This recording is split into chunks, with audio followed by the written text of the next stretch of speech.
সোনকালে যাম। সৰু দাদাখন আহিলেই।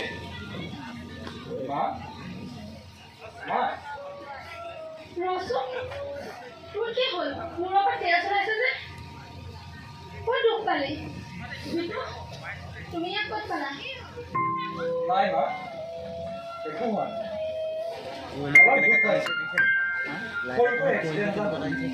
হে ভগৱান, তোমাক অশেষ ধন্যবাদ। ইমানতে যে ল'ৰাটোক বচাই আনিলা।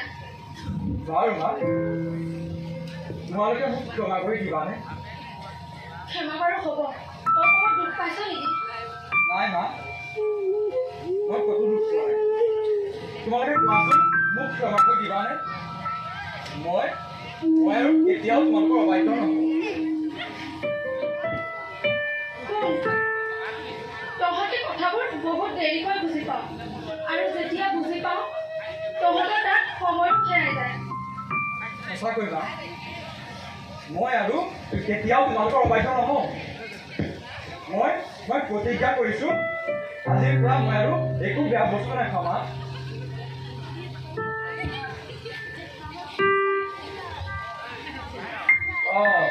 তই আহিলি ভাই। তোৰ মূৰত আকৌ কি হ'ল? একো নাই মা দেউতা, অকণমান দুখ পাইছোঁ।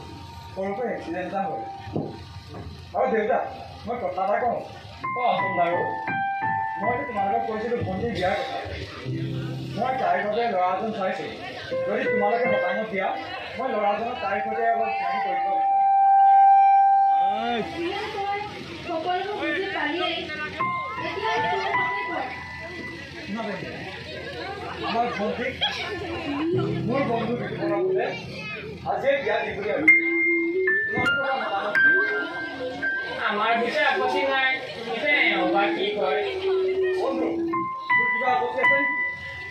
ছাৰ অঞ্জয়, মই তোৰ সৰুকালৰ বন্ধু, আৰু তই মোক যিটোকে কৈছ মই তাকেই মানি চলিছোঁ। আজিনো মই তোৰ কথা কেনেকৈ অবাধ্য কৰিম? জীৱন, কথাটো শুনি ভাল লাগে। মা, আমাৰ ভণ্টিক বিতুপনৰ বাহিৰে কোনেও পিছত ৰাখিব নোৱাৰে। মা, মোৰ এদিনীয়া কথা এটা আছে। কি কথা কচোন? আৰু কাম এটাও আছে।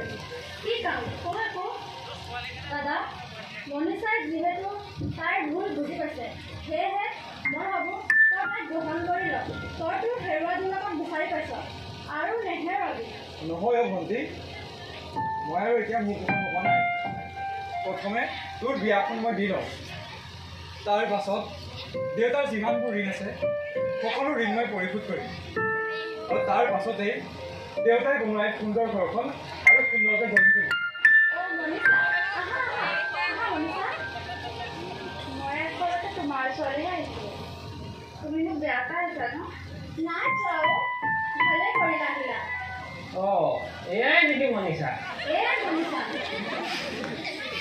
এই শুভ সময়ত মই ভাবোঁ দাদা আৰু মনীষাক বিয়াখন পাতি দিওঁ ন দাদা?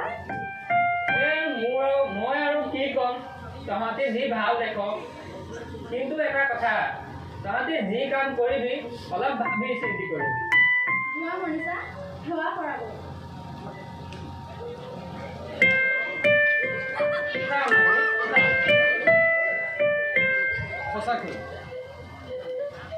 সঁচাকৈ কেতিয়াও মাক বাপেকে নিজৰ ল'ৰা ছোৱালীৰ বেয়া হোৱাটো নিবিচাৰে। আৰু কেতিয়াও কোনো ল'ৰা ছোৱালীয়ে মাক বাপেকক কষ্ট দিব নালাগে। আজি মোৰ ঘৰৰ মানুহৰ বাবে আজি মোৰ হেৰুৱা জোনাক আকৌ ঘূৰাই পাইছোঁ।